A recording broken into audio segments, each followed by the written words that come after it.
Welcome to Voices in the Dark, your refuge for unsettling Reddit horror stories and eerie folklore.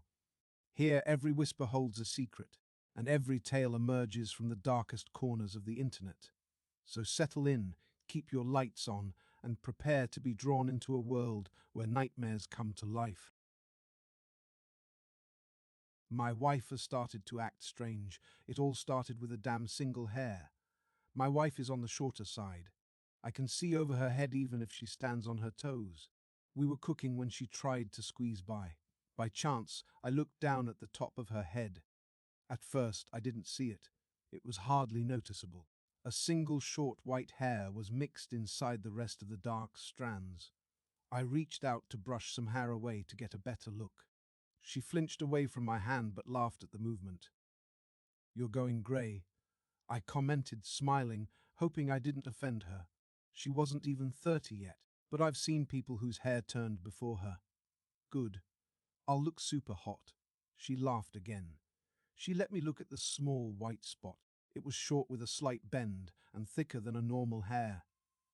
I reached over to take it between two fingers, ready to pull it out. She elbowed my chest, getting away with her first grey hair intact. "Let it grow longer. I like it." I raised my hands, showing a truce. If she wanted to let it grow, I didn't care either way.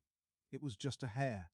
We got busy cooking dinner, and I forgot about it for a few days. That was until Carrie fainted at work. The call came while I was in the office. It was an hour before I got the message. I quickly told my boss I needed to leave for the day. I rushed to the hospital with dread forming in my stomach. I met her in the waiting room. She looked pale, but overall not as bad as I feared. Her co-worker drove her there, which was nice of them. Soon we were able to see a doctor for a checkup. They didn't see anything wrong with a basic examination and tests. A scan had been suggested, but it would take a while before Carrie could get a more thorough look. We were sent home without any answers. I tucked her into bed to let her rest for the remainder of the day. Thankfully, Carrie didn't feel lightheaded when we got home, only overtired. I thought getting extra sleep would fix that. The next day, it appeared the rest had cured whatever caused the sudden fainting spell. Carrie acted like her old self and went back to her even though she could have taken another day off. I told her not to push herself. If she started feeling off again, she should stop working and get someone to help. She assured me she felt fine and that nothing bad would happen. I believed that for a while. The medical tests wouldn't be for a few weeks. I kept an eye out for more grey hairs at the roots, however none showed. But I noticed something else. Carrie started to act differently.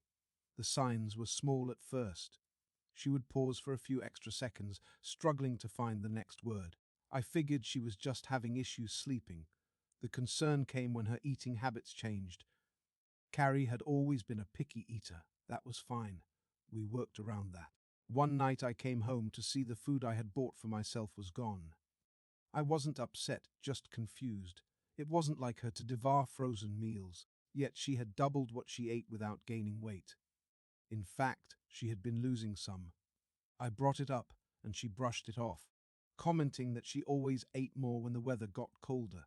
We had been married for 5 years. How had I never noticed that before?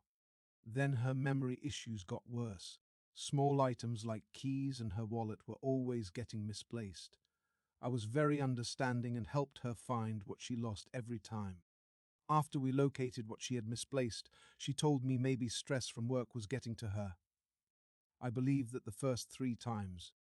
I started to look online to see if I could find anything that explained these little changes. A month after it all started, she did something she never had before. She snapped at me. We were in the kitchen, dishing out a special take-out meal, when I caressed the top of her head. I leaned down to kiss the top of her head when she spun around, face red with rage. She pushed as hard as she could with both hands, knocking me into the table. It didn't hurt much, but I was more shocked than anything. "Don't fucking touch me without any warning," she shouted and stomped her foot.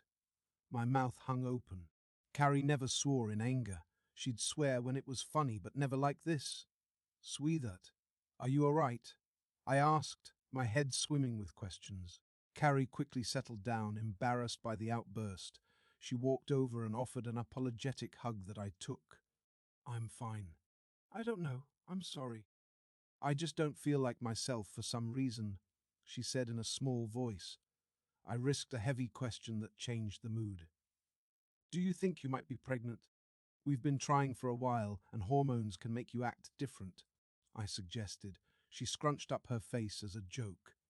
Different, as in crazy, she half joked. Well, I trailed off, and my answer made her smile again. Sadly, she pulled away and shook her head. No, I've already checked.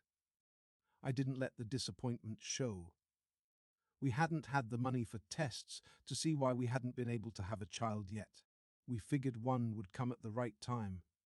That time simply hadn't come yet. We'll call the doctors to see if you can get in for those scans sooner. You might have hit your head harder than we thought when you fainted at work.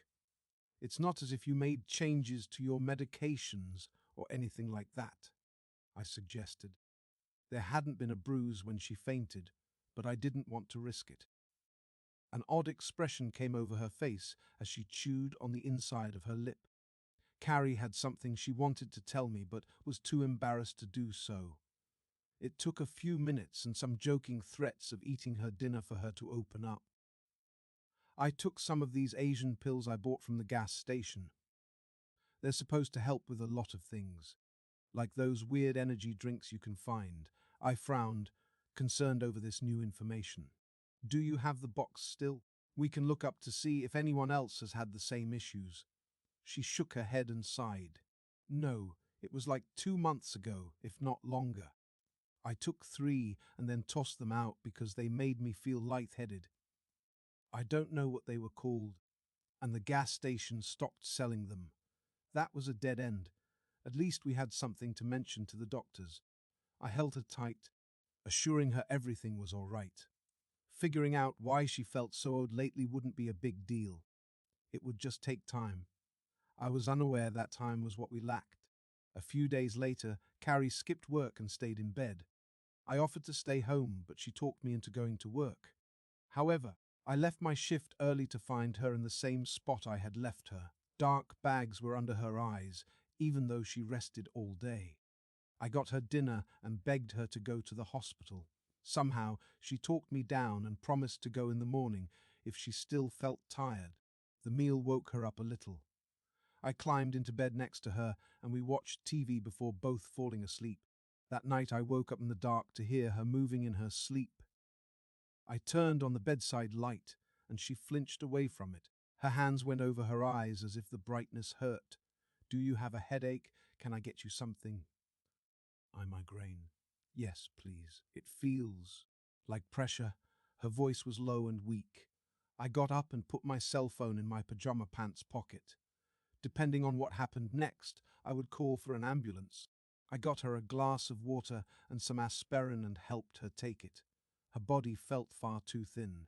How had she lost so much weight without anyone noticing? While keeping her upright with a hand on her back, I spotted that single white hair growing out of the top of her head. I had forgotten about it. An urge to pluck it overcame me. While Carrie remained defenseless, I took the hair between my finger and thumb, then pulled. Her body jolted. Instead of a normal hair, it looked as if I had started to pull out a thread that got thicker as it emerged. Her scalp bulged slightly from what was under the skin, making my stomach churn. Unable to help myself, I kept pulling. Slowly, the long white thread came out, growing thicker and thicker as more was revealed. Her body twitched, and her eyes rolled back. I knew this was hurting her, and yet I couldn't stop. Wrapping the exposed thread around my hand a few times, I took a firm hold and pulled as hard as I could. White liquid pooled around the wound. I heard a soft pop as the end of the white, wriggling mass came loose. It moved on its own, the end as thick as my finger. I could have sworn I heard it scream in the dim light. Carrie had stopped moving, her body limp, but somehow a dazed smile was on her face. Oh, that's better. Her words were slurred, and her eyes slowly shut. Disgusted by what I saw, I tossed the thing away as quickly as I could. My hands flew to her shoulders, trying to shake her awake. I didn't understand what had happened or what I had just done. The wriggling, long white creature I pulled from her head started to inch closer to my bare feet. I nearly threw up, my skin crawling at the sight.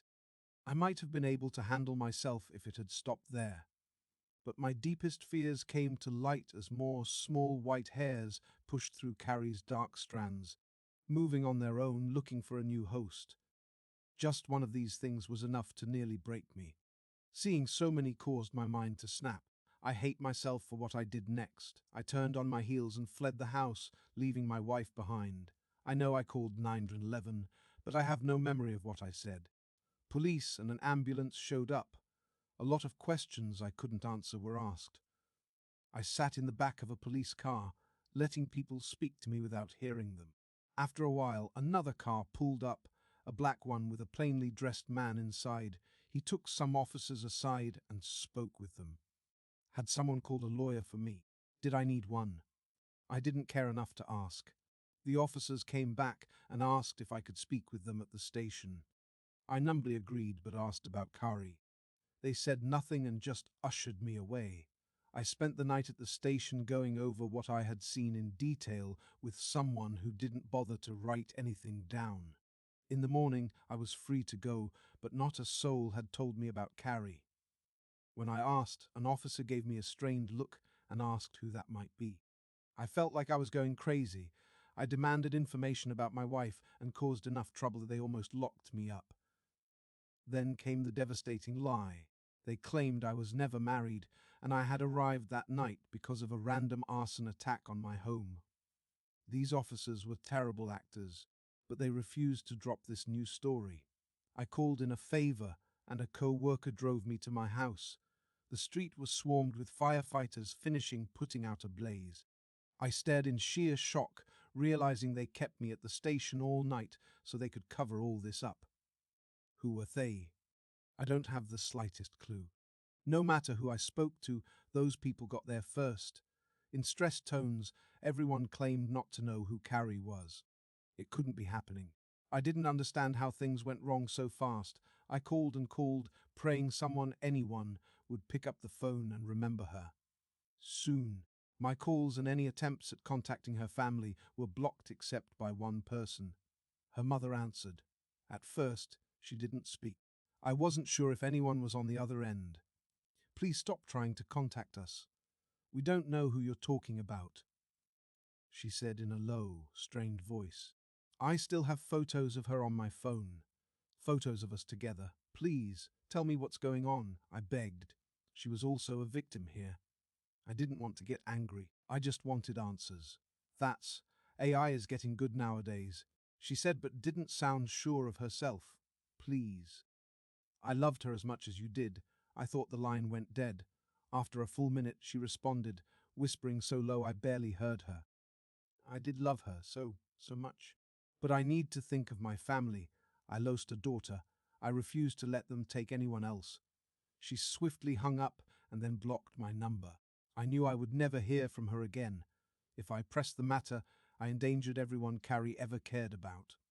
Right now, I'm staying in a hotel using the last of my savings. My family has offered to take me in to get help to try and live a normal life. I'm considering taking them up on the offer. The only thing stopping me is a constant itch at the top of my head, growing more intense by the hour. If you found this story unsettling, don't forget to like, subscribe, and ring the notification bell so you never miss our next tale. Until next time, keep your lights on.